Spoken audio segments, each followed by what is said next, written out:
menyebar dengan cepat ke seluruh dunia. WHO melaporkan pada tanggal 22 Maret 2020 kasus COVID-19 terdapat di 192 negara dengan jumlah total 343.182 kasus terkonfirmasi COVID-19 dan 14.770 orang kematian. Di Indonesia pertama kali dilaporkan pada tanggal 2 Maret 2020 sebanyak 2 kasus dan terus meningkat sampai pada tanggal 22 Maret 2020 jumlah kasus sebanyak 579 orang dengan kematian 49 orang. Di Kalimantan Timur sendiri pada tanggal 22 Maret sudah sebanyak 9 kasus terkonfirmasi. 49 orang pasien dalam pengawasan atau bisa disebut PDP dan 962 orang dalam pemantauan atau ODP. Pasien yang terkonfirmasi positif COVID-19 di Kalimantan Timur berada di Balikpapan, Samarinda, Bukar, dan Kutai Timur. Virus COVID-19 ini ditularkan di antara orang-orang melalui kontak dekat dan droplet, bukan melalui transmisi udara.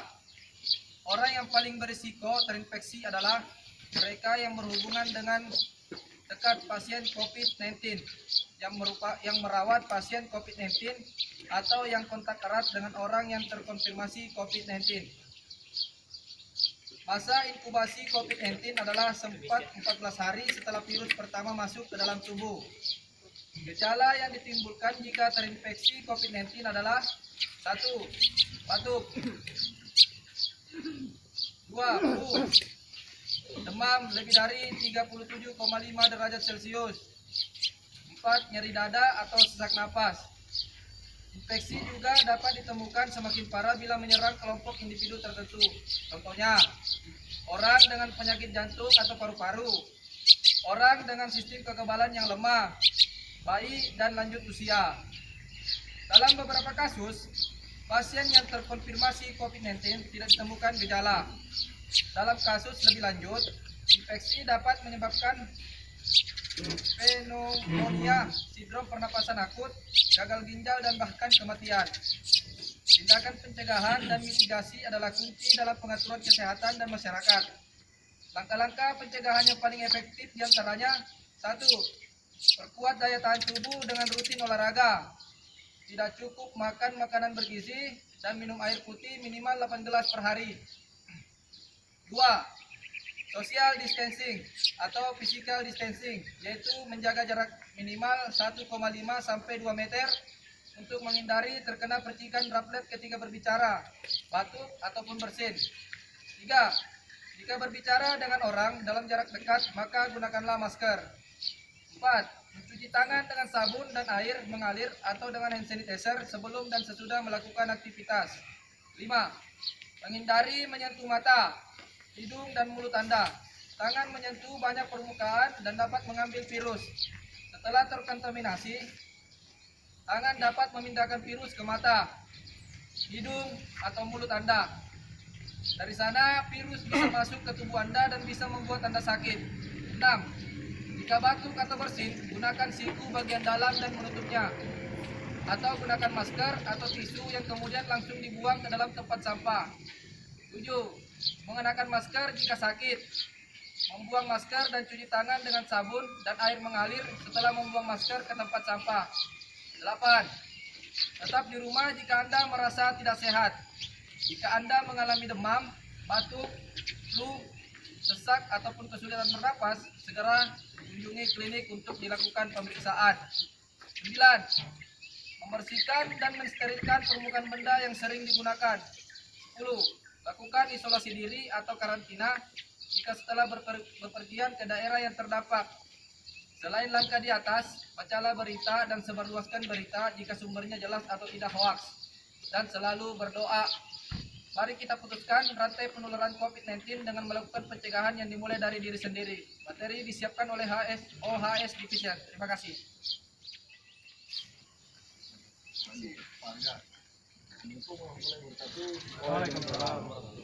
Selamat pagi. Luar biasa. Jadi saya hanya pengen request lagi Pak ya, bahwa materi ini benar-benar kita tangkap. Jadi tadi ada beberapa penjelasan yang mulai dari awalnya uji virus ini baik di Wuhan atau di Indonesia. Kemudian tadi disebutkan ada metode penyebaran dari virus ini. Dalam kondisi apa virus ini bisa menyebar ke manusia yang lainnya atau orang yang lainnya. Tadi ada disebutkan. Virus ini bisa menyebar melalui apa, Pak? Droplet ya. Droplet itu tidak dimaksudkan dia di udara bebas ya, enggak. Droplet itu yang dimaksudkan ketika orang bersin, batuk dia akan keluar ke udara, kemudian dia akan jatuh. Nah, ketika kita tidak bisa menjaga jarak amannya kita di bawah 1,5 meter, pada saat itulah kita bisa berpotensi terpapar melalui droplet itu. Kemudian ada juga disebutkan beberapa gejala corona atau COVID-19 ini. Ada 4 tadi gejala. Batuk, flu, demam, nggak ada tadi saya disampaikan. Sesak atau nyeri dada ya. Kemudian ada juga ketika virus ini masuk ke seseorang, dia akan bisa lebih parah ketika orang itu mengalami penyakit apa, Pak? Jantung, paru-paru, atau imunnya lemah ya, seperti bayi atau lansia. Kemudian tindakan pencegahan, ada yang bisa sebutkan nggak beberapa saja tindakan pencegahan? Menggunakan masker, jaga jarak, tangan, dan tidak batuk, siku ya. Jadi itu beberapa kontrol, bukan hanya di Indonesia Pak ya, semua negara menerapkan itu. Jadi kalau disebutkan perawat atau dokter itu adalah apa istilahnya, gugus depan ya, enggak ya, itu paling terakhir Pak. Ketika kita tidak bisa menjaga diri kita, ketika filternya kita lepas, kita tidak bisa menjaga jarak, kita tidak menggunakan APD, kita tidak melakukan pembersihan tangan kita secara rutin, akhirnya si perawat itu yang menjadi filter terakhir. Nah, sering dikatakan bahwa COVID-19 ini bisa diputus rantainya ya, bisa kalau kita konsisten melakukan itu Pak. Kita konsisten menjaga jaraknya kita peduli sama teman kita, ketika kita berbicara di bawah 1,5 meter kita menggunakan masker gitu, agar si droplet yang tadi itu ketika kita bicara atau bersin teman kita tidak terpapar gitu. Kita melindungi teman kita juga melindungi dia gitu. Jadi beberapa media sudah kita bantu ya, seperti disinfektan di unit, penambahan wastafel untuk cuci tangan, kemudian campaign untuk jaga jarak sering kita sampaikan. Jadi mohon itu bisa diterapkannya. Untuk unit yang tidak bisa kita batasi jumlahnya, tidak bisa kita minimalkan, nanti kita fasilitasi dengan masker. Jadi ketika berinteraksi di dalam kita bisa aman gitu di dalam. Tapi tidak hanya dari dia, semua harus berkontribusi biar pencegahan ini, penularan ini bisa kita putus rantainya. Itu saja Pak dari saya. Kalau ada yang kurang mohon maaf. Kalau ditambahkan sama Pak Ber, silakan. Sementara saya akhiri. Selamat pagi. Luar biasa. Oke, saya menambahin ya. Yang pertama saya mau tambahin adalah di COVID-19 ini ada tiga fase ya yang mencirikan orang itu tertular. Yang pertama yang biasa kita sebut ODP. ODP itu atau orang dalam pengawasan. Kita udah tahu semua ODP itu apa. Tapi ODP itu adalah orang dalam pengawasan ketika seseorang itu berkunjung atau traveling dari area yang terdampak. Mereka kan disebut ODP. Mereka hanya diawasi di area rumah saja, tidak perlu untuk ke klinik.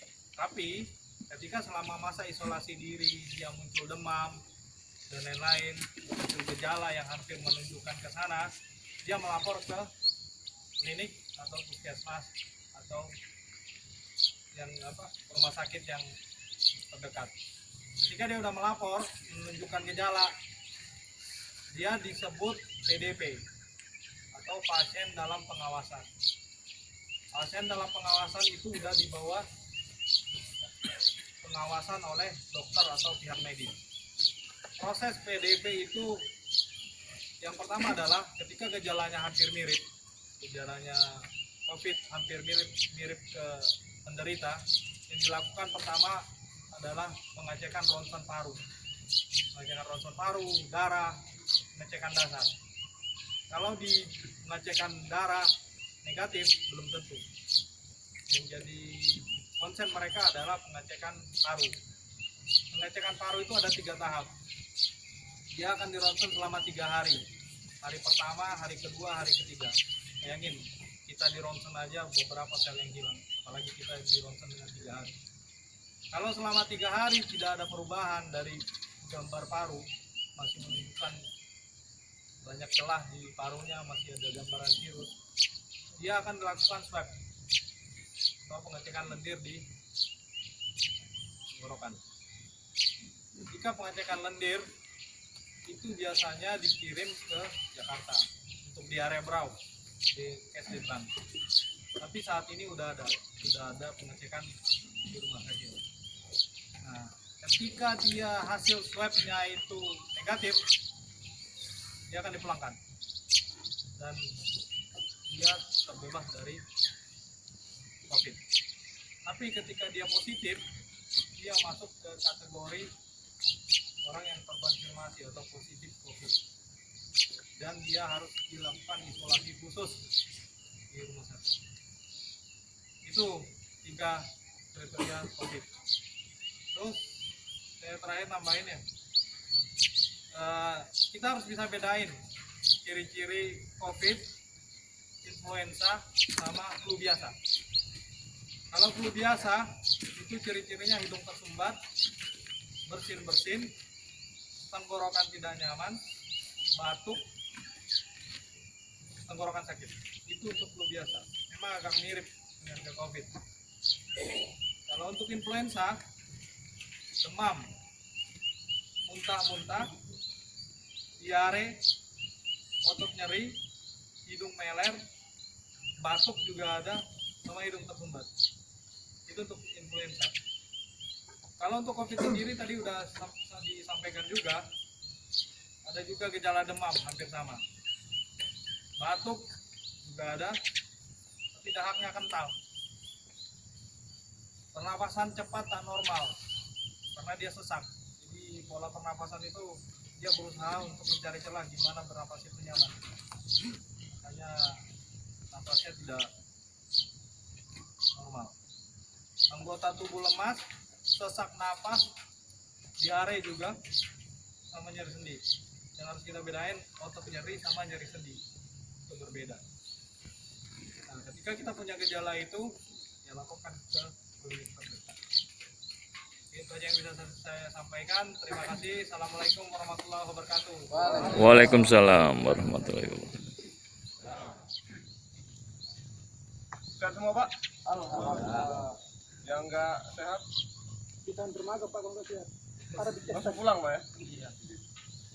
Laporkan ke klinik dan langsung ya tanda kutip isolasi diri apapun penyakitnya ya.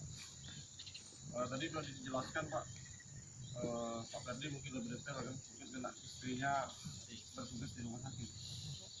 Jadi mungkin istilah ODP, PDP mungkin sudah ditransfer lah ilmunya serta gejala-gejalanya tadi Pak. Saya nggak ingin detail membahas masalah itu Pak ya, masalah tentang penyakitnya sendiri, tapi bagaimana cara kita untuk ikut berperan ya, untuk tadi disebutkan memutus rantai penyakit ini. Saya bilang ini serius Pak, masing-masing kita punya peran lah untuk diri kita sendiri, untuk keluarga, dan lebih besarnya untuk bangsa kita Pak. Karena corona ini benar-benar apa ya, saya bilang mengubah tatanan hidup kita Pak. Sekarang saya seumur saya baru sekarang sholat Jumat nggak bisa, mungkin yang ke gereja nggak bisa juga kan, atau ditutup lah, ada himbauan dari pemerintah. Terus tuh bagi yang suka nonton acara olahraga pasti nggak ada Pak, karena itu merupakan tempat berkumpul orang-orang. Penyakit ini tidak memandang jabatan, kaya, miskin, tua, muda, bisa kena Pak.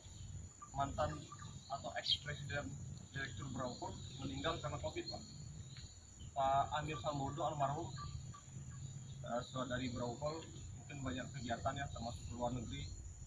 Terakhir dia staf ahli di Menprint, itu kurang lebih seminggu yang lalu kabarnya meninggal karena COVID. Belum kita dengar yang lain yang terpapar, ya tinggi dunia lah, Pangeran Charles dan Israel. Saya dengar PM Israel juga kena COVID. Belum yang lainnya di daerah. Kita lihatlah sosial ekonomi kita mulai berpengaruh Pak ya. Perusahaan membudgetkan sekian uang yang cukup banyak Pak untuk penanganan ini. Saya dengar negara sampai triliunan Pak. Ya dana yang rencananya dipakai buat pembangunan atau peningkatan infra yang lain, karena ada kasus ini banyak dialokasikan untuk cepat menyelesaikan masalah ini. Hari ini punya penerbangan ditutup ya, istilahnya apa, bukan lockdown ya, karantina lokal, karantina wilayah. Semoga wabah ini cepat berakhir Pak, karena biar kita tanda kutip bisa hidup normal lagi lah. Itu bagus sudah ditulis dilarang berkumpul Pak. Tadi sudah dijelaskan ya, droplet dan lain-lain. Karena saya juga info ke Pak Ferdi kemarin itu jangan berkumpul terlalu dekat. Karena saya lihat main apalah itu, muka-muka tuh nempel, hampir nempel.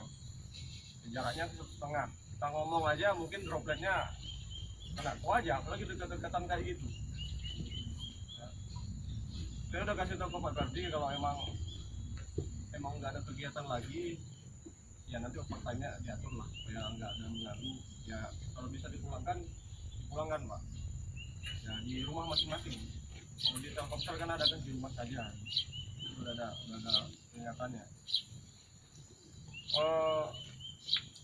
Penyakit kayak gini yang berhubungan dengan pernapasan Pak, paling cepat nyebarnya. Saya ingat, saya cerita sebentar ya. Di flu Spanyol dulu tahun 1918 waktu Perang Dunia Pertama masalah ya, 1918 Perang Dunia Pertama itu flu juga, namanya flu Spanyol.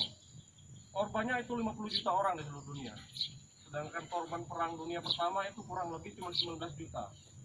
Berarti penyakit jenis flu ini mengglobalnya secara cepat. Dari kita nggak tahu ya kondisi kita sehat atau enggak. Ada kan yang kena positif cuman dia masih sehat-sehat aja. Tapi ketika dia berkumpul, ya tadi yang disebutkan imun lemah atau ada penyakit lain, ketika virus itu menyebar, ya pasti akan berdampak menyebar ke yang lain. Ya begitulah penyebarannya di global Pak. Sisi positifnya adalah meskipun ini terpaksa ya saya lihat dari kita mulai lebih sering cuci tangan ya.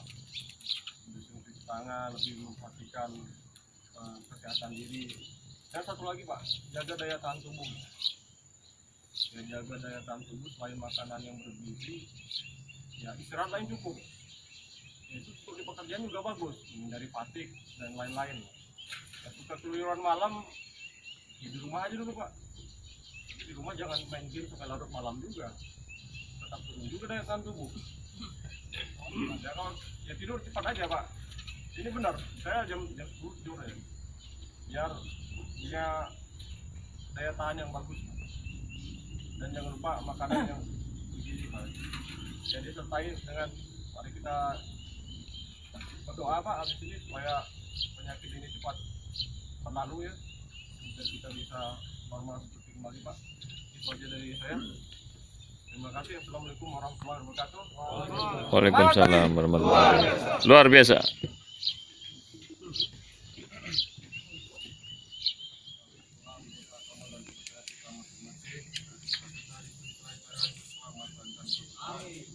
Amin. Mulai.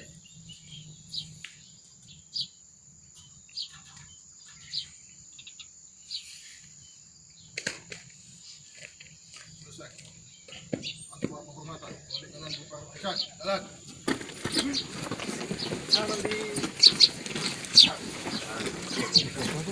Halo guys, ini kami TikTok masalah virus corona. Jadi ini teman-teman ini lagi pada jaga jarak karena virus corona ini berbahaya, teman-teman. Oke, terima kasih. Lanjut. Mantap. Terima kasih Pak Ikhwan. Gimana Mas Yuda tentang materi Safety Talk tentang COVID-19? Iya, materinya cukup bagus ya. Penjelasannya cukup singkat, padat, dan jelas. Jadi gimana? Mantap gak? Mantap, mantap. Apanya mantap? Mantap semua penjelasannya. Ciri-ciri COVID itu semua dijelaskan. Apa dampaknya, seperti apa. Oke. Serius ini, jangan tertawa. Jadi mengena ya materinya ya? Iya, kena. Ya. Jadi itu bisa kita sharing-sharing kalau kita di rumah sama keluarga, sama tetangga. Nah, itu aja. Mantap, harus terapkan ya. Iya, harus diterapkan itu semua. Ya. Adanya COVID-19 ini jadi kita semakin rajin mencuci tangan, semakin kita rajin untuk menjaga diri kita, dan sisi positifnya juga kita lebih banyak berkumpul dengan keluarga. Mantap. Mantap. Sip. Sip.